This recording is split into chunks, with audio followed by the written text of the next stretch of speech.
तमाम तरह के आतंकवादी जो घटनाएं हैं, आतंकवादी संगठन हैं, आतंकवादी ट्रेनिंग है, वो पाकिस्तान ने दी है अफगानिस्तान के लोगों को, अफगानिस्तान के आतंकवादियों को। अब जो ये सांप उन्हें डस रहा है तो पाकिस्तान को तकलीफ हो रही है। नमस्कार, स्वागत है आपका इस खास कार्यक्रम में। मैं हूं आरफा खानम शेरवानी। आप सबके सामने हाजिर हुई हूं यहाँ कुछ और हिंसा, कुछ और तबाही और कुछ और मौतों की खबर लेकर।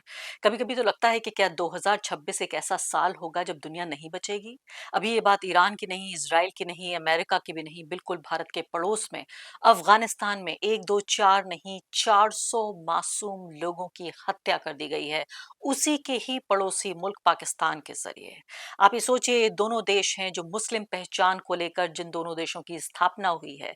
पाकिस्तान अपने आप को इस्लामिक रिपब्लिक कहता है, लेकिन उसे जरा गैरत नहीं है कि कैसे उन मासूम लोगों की हत्या कर दी गई जो लोग ड्रग एडिक्शन के शिकार थे। आप ये भी जानते हैं कि जो अफगानिस्तान है उसमें सिर्फ आतंकवाद ही नहीं, जो नशे की समस्या है वो भी बहुत बड़ी समस्या है, क्योंकि तालिबान इससे पहले जब वो हुकूमत करते थे तब उनकी जो इनकम का एक बड़ा सोर्स था वो था अफीम की खेती। अभी भी वहां अफीम की खेती होती है।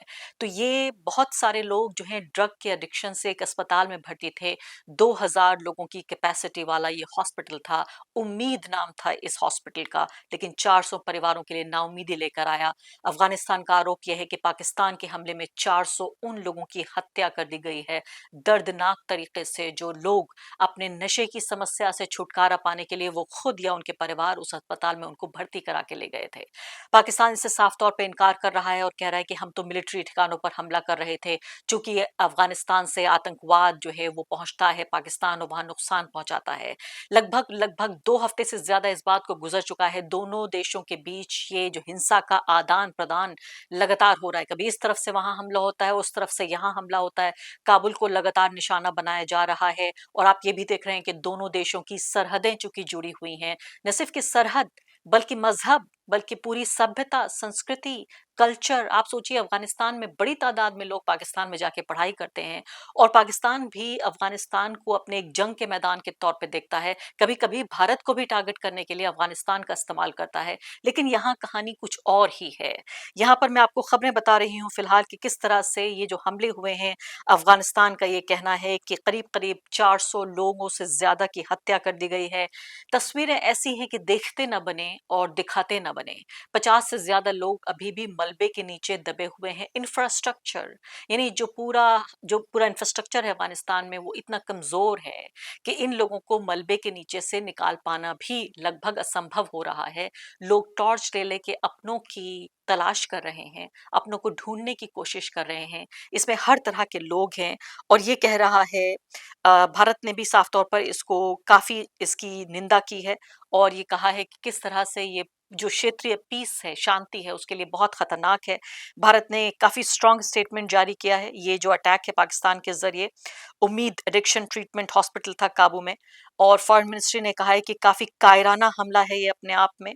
और ये हिंसा की ये घटना है और जिसमें बड़ी तादाद में जो सिविलियंस हैं, नागरिक हैं, उनकी जान गई है। इस तरह की फैसिलिटी पे जिसको कि मिलिट्री टारगेट नहीं कहा जा सकता। पाकिस्तान पूरे तरीके से ये कहने की कोशिश कर रहा है कि ये जो नरसंहार है, ये जो मैसेकर है, इसको हम कहें कि ये मिलिट्री ठिकानों पर हमला है और ये जायज है जो हम करने की कोशिश कर रहे हैं।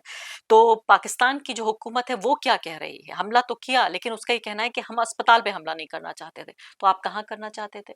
क्या अगर आपका गलत टारगेट भी लगा, क्या अफगानिस्तान झूठ बोल रहा है कि उसके 400 नागरिक नहीं मारे गए?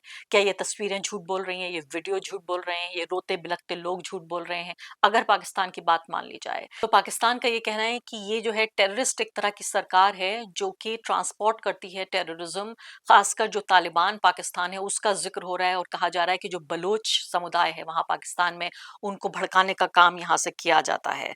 काबुल यानी कि अफगानिस्तान ने पूरी तरीके से इससे इनकार किया है। पूरे तरीके से ये टेंशन जो है, जिसको गजब लिल हक कहा जा रहा है कि कोई शानदार नाम इसको दिया गया है, बड़ा भारी भरकम सा नाम जो कि अफ़गानिस्तान के ऊपर इस ऑपरेशन को किया जा रहा है। पाकिस्तान का ये कहना है कि उसने बहुत ही बारीक तरीके से, काफ़ी प्रिसिशन के साथ ये एयर स्ट्राइक्स की थी अफ़गानिस्तान में, मिलिटेंट इंफ्रास्ट्रक्चर को निशाना बनाया जा रहा है, लेकिन अफ़गानिस्तान की गवर्नमेंट का ये कहना है कि सिविलियन को निशाना बनाया जा रहा है।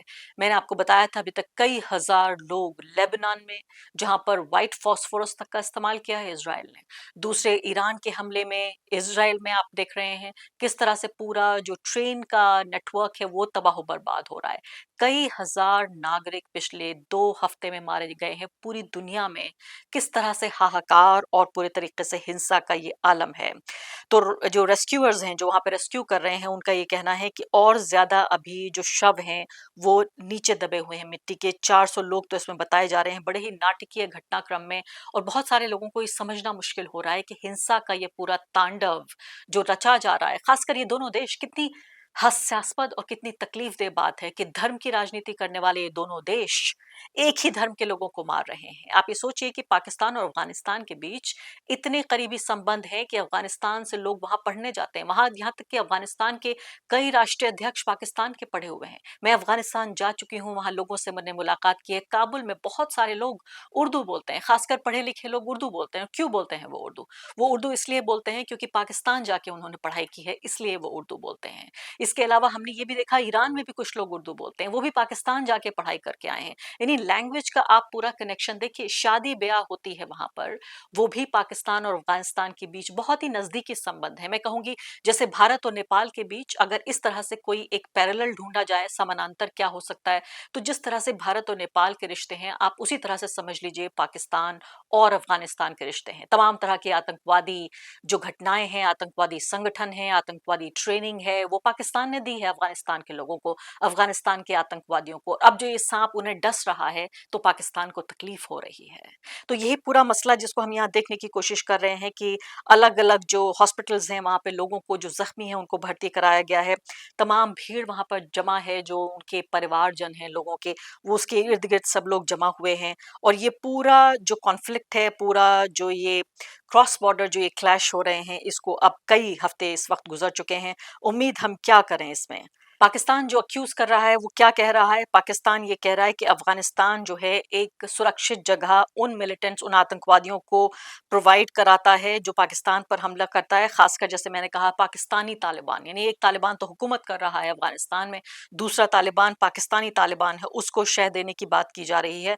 और ये भी कहा जा रहा है कि उन 2021 में जो सरकार बनी अफगानिस्तान में, उसके बाद से जो आतंकवादी घटनाएं हैं उनमें और ज्यादा पूरे तरीके से ये घटनाएं बढ़ी हैं। तो क्या कहा जाए? और आगे बढ़ने से पहले एक अदना सी गुजारिश कि आप मेंबर बनिए मेरे चैनल का, आरफा खानम शेरवानी।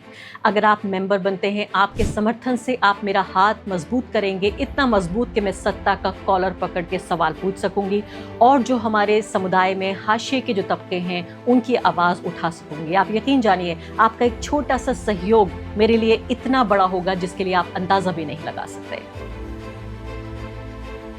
अब आखिरी बात की, जो संयुक्त राष्ट्र है उसने कहा है कि सीज फायर होना चाहिए। मैंने आपको बताया था भारत के रुख के बारे में भी संयुक्त राष्ट्र ने कहा है कि सीज फायर होना चाहिए। यूएन ने ये कहा है, यूएन का जो मिशन है अफगानिस्तान में, उसने बोला है कि फौरी तौर पर सीज फायर इस मामले पर होनी चाहिए। एक स्टेटमेंट उन्होंने जारी किया है और कहा है कि वो जो है अपने दिल की गहराइयों से ये शोक संवेदना प्रकट करते हैं, खासकर उन परिवारों के लिए जो इन हमलों में मारे गए हैं, और खासकर ये भी उम्मीद करते हैं कि जो लोग नीचे दबे हुए हैं उनको जल्दी से जल्दी निकाला जा सके। उम्मीद एडिक्शन ट्रीटमेंट हॉस्पिटल के जो भी विक्टिम रहे हैं उनके लिए शोक संवेदना यहाँ प्रकट की जा रही है पूरे। यानी आप ये देखिए कि सीज फायर जो है वो कतर ने ये ब्रोकर कराई थी, इन दोनों के बीच हुआ था अक्टूबर के महीने से।